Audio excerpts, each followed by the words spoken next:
The Comedy of Errors, Act 2. Scene 1. The house of Antipholus of Ephesus. Enter Adriana and Luciana.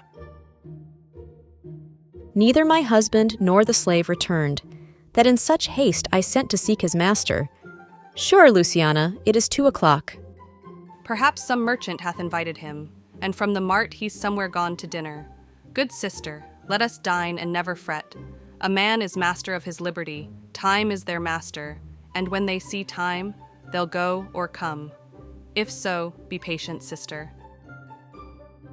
Why should their liberty than ours be more? Because their business still lies out a door. Look, when I serve him so, he takes it ill. Oh no, he is the bridle of your will. There's none but asses will be bridled so. Why, headstrong liberty is lashed with woe. There's nothing situate under heaven's eye, but hath his bound, in earth, in sea, in sky. The beasts, the fishes, and the winged fowls are their male subjects and at their controls. Men, more divine, the masters of all these lords of the wide world and wild watery seas, endued with intellectual sense and souls, of more preeminence than fish and fowls, are masters to their females and their lords. Then let your will attend on their accords. This servitude makes you to keep unwed. Not this, but troubles of the marriage bed. But were you wedded, you would bear some sway. Ere I learn love, I'll practice to obey. How if your husband starts some other where? Till he come home again, I would forbear. Patience unmoved, no marvel though she pause. They can be meek that have no other cause. A wretched soul, bruised with adversity, we bid be quiet when we hear it cry. But were we burdened with like weight of pain, as much or more would we ourselves complain. So thou, that hast no unkind mate to grieve thee, with urging helpless patience wouldst relieve me. But, if thou live to see like right bereft, this fool-begged patience in thee will be left. Well, I will marry one day but to try. Here comes your man, now is your husband nigh. Enter Dromio of Ephesus. Say, is your tardy master now at hand? Nay, he's at 2 hands with me, and that my 2 ears can witness. Say, didst thou speak with him? Knowst thou his mind? Aye, he told his mind upon mine ear. Beshrew his hand, I scarce could understand it. Spake he so doubtfully thou couldst not feel his meaning? Nay, he struck so plainly I could too well feel his blows, and withal so doubtfully that I could scarce understand them. But say, I prithee, is he coming home? It seems he hath great care to please his wife. Why, mistress, sure my master is horn-mad. Horn-mad, thou villain! I mean not cuckold-mad, but sure he is stark mad. When I desired him to come home to dinner, he asked me for 1,000 marks in gold. 'Tis dinner time, quoth I. My gold, quoth he. Your meat doth burn, quoth I. My gold, quoth he. Will you come home, quoth I. My gold, quoth he. Where is the 1,000 marks I gave thee, villain? The pig, quoth I, is burned. My gold, quoth he. My mistress, sir, quoth I. Hang up thy mistress, I know not thy mistress, out on thy mistress. Quoth who? Quoth my master, I know, quoth he, no house, no wife, no mistress. So that my errand, due unto my tongue, I thank him, I bear home upon my shoulders, for in conclusion, he did beat me there. Go back again, thou slave, and fetch him home. Go back again and be new beaten home? For God's sake, send some other messenger. Back, slave, or I will break thy pate across. And he will bless that cross with other beating. Between you I shall have a holy head. Hence, prating peasant, fetch thy master home. Am I so round with you as you with me, that like a football you do spurn me thus? You spurn me hence, and he will spurn me hither. If I last in this service, you must case me in leather. Exit. Fie, how impatience lureth in your face. His company must do his minions grace, whilst I at home starve for a merry look. Hath homely age the alluring beauty took from my poor cheek? Then he hath wasted it. Are my discourses dull? Barren my wit? If voluble and sharp discourse be marred, Unkindness blunts it more than marble hard. Do their gay vestments his affections bait? That's not my fault. He's master of my state. What ruins are in me that can be found? By him not ruined? Then is he the ground of my defeatures. My decayed fair a sunny look of his would soon repair, but too unruly dear, he breaks the pale and feeds from home. Poor I am but his stale. Self-harming jealousy, fie, beat it hence. Unfeeling fools can with such wrongs dispense. I know his eye doth homage otherwhere, or else what lets it, but he would be here. Sister, you know he promised me a chain. With that alone he would detain, so he would keep fair quarter with his bed. I see the jewel best enameled will lose his beauty, yet the gold bides still, that others touch, and often touching will wear gold, and no man that hath a name, by falsehood and corruption doth it shame. Since that my beauty cannot please his eye, I'll weep what's left away, and weeping die. How many fond fools serve mad jealousy? Excellent.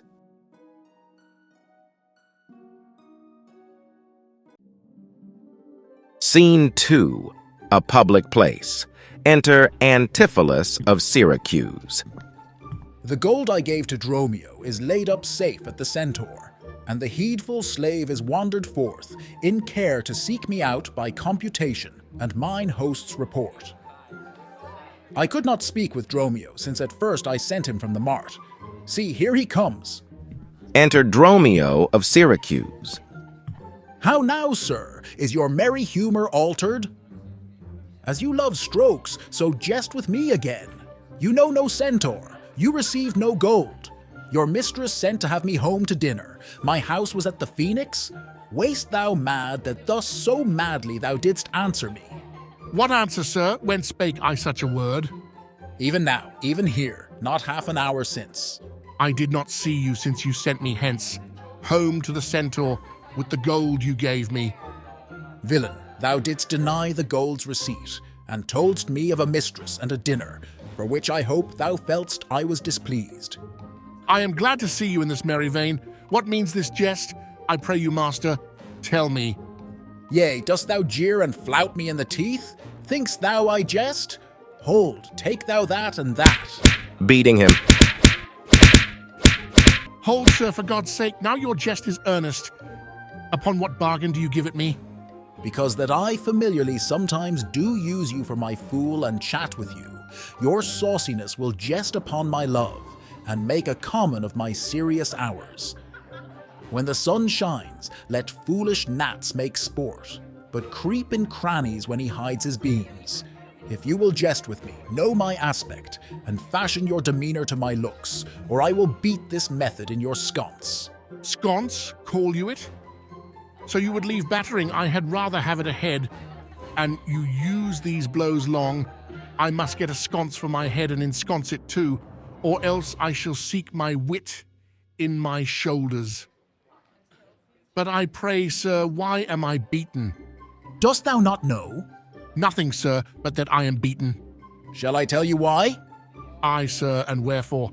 For they say every why hath a wherefore. Why, first, for flouting me, and then wherefore? For urging it the second time to me. Was there ever any man thus beaten out of season, when in the why and the wherefore is neither rhyme nor reason? Well, sir, I thank you. Thank me, sir, for what? Marry, sir, for this something that you gave me for nothing. I'll make you amends next to give you nothing for something. But say, sir, is it dinner time? No, sir. I think the meat wants that I have. In good time, sir. What's that? Basting. Well, sir, then 'twill be dry. If it be, sir, I pray you eat none of it. Your reason? Lest it make you choleric and purchase me another dry basting. Well, sir, learn to jest in good time. There's a time for all things. I durst have denied that before you were so choleric. By what rule, sir? Marry, sir, by a rule as plain as the plain bald pate of Father Time himself. Let's hear it. There's no time for a man to recover his hair that grows bald by nature. May he not do it by fine and recovery? Yes, to pay a fine for a periwig and recover the lost hair of another man. Why is time such a hair, being as it is so plentiful an excrement? Because it is a blessing that he bestows on beasts, and what he hath scanted men in hair, he hath given them in wit. Why, but there's many a man hath more hair than wit. Not a man of those, but he hath the wit to lose his hair. Why, thou didst conclude hairy men plain dealers without wit. The plainer dealer, the sooner lost, yet he loseth it in a kind of jollity. For what reason? For two, and sound ones too. Nay, not sound, I pray you. Sure ones then. Nay, not sure in a thing falsing. Certain ones then. Name them. The one, to save the money that he spends in trimming. The other, that at dinner they should not drop in his porridge. You would all this time have proved there is no time for all things. Marry and did, sir, namely no time to recover hair lost by nature. But your reason was not substantial, why there is no time to recover. Thus I mend it. Time himself is bald, and therefore to the world's end will have bald followers. I knew 'twould be a bald conclusion, but soft, who wafts us yonder?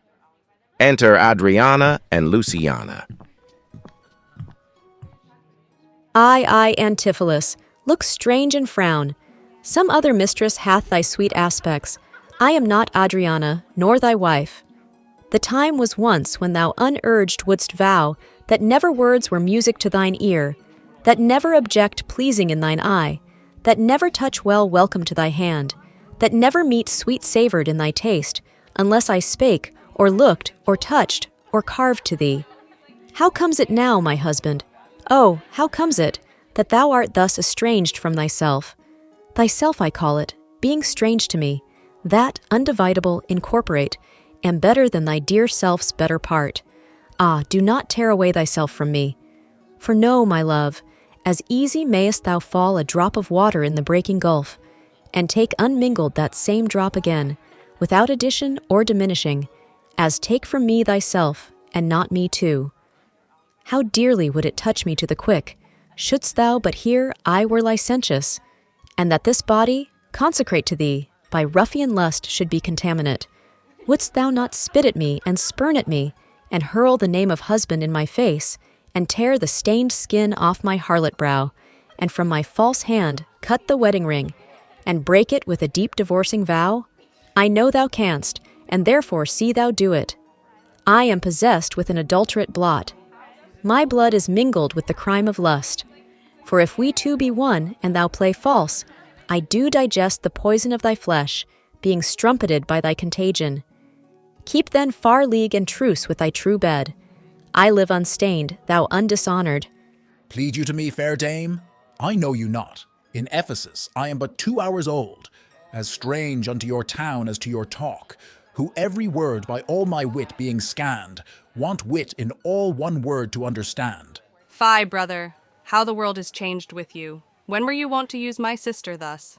She sent for you by Dromio home to dinner. By Dromio? By me? By thee, and this thou didst return from him, that he did buffet thee, and in his blows denied my house for his, me for his wife.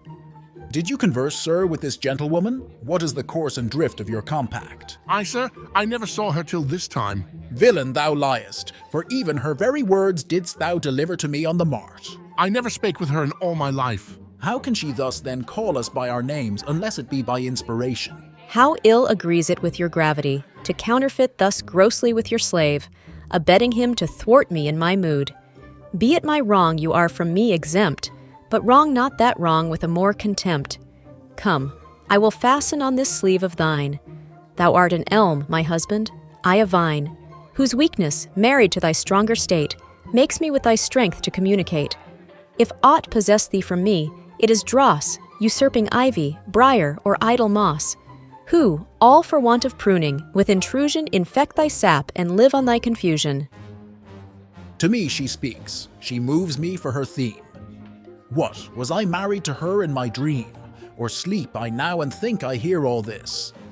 What error drives our eyes and ears amiss? Until I know this sure uncertainty, I'll entertain the offered fallacy. Dromio, go bid the servants spread for dinner. Oh, for my beads, I cross me for a sinner. This is the fairyland, oh, spite of spites. We talk with goblins, owls, and sprites. If we obey them not, this will ensue. They'll suck our breath or pinch us black and blue. Why pratest thou to thyself and answerest not? Dromio, thou drone, thou snail, thou slug, thou sot. I am transformed, master, am I not? I think thou art in mind, and so am I. Nay, master, both in mind and in my shape. Thou hast thine own form. No, I'm an ape. If thou art changed to aught, 'tis to an ass. 'Tis true, she rides me and I long for grass. 'Tis so, I am an ass, else it could never be, but I should know her as well as she knows me. Come, come, no longer will I be a fool, to put the finger in the eye and weep, whilst man and master laugh my woes to scorn. Come, sir, to dinner. Dromio, keep the gate. Husband, I'll dine above with you today, and shrive you of 1,000 idle pranks. Sirrah, if any ask you for your master, say he dines forth, and let no creature enter. Come, sister, Dromio, play the porter well. Am I in earth, in heaven, or in hell, sleeping or waking, mad or well advised, known unto these, and to myself disguised? I'll say as they say and persevere so, and in this mist at all adventures go.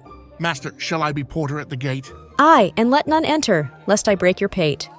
Come, come, Antipholus, we dine too late. Excellent.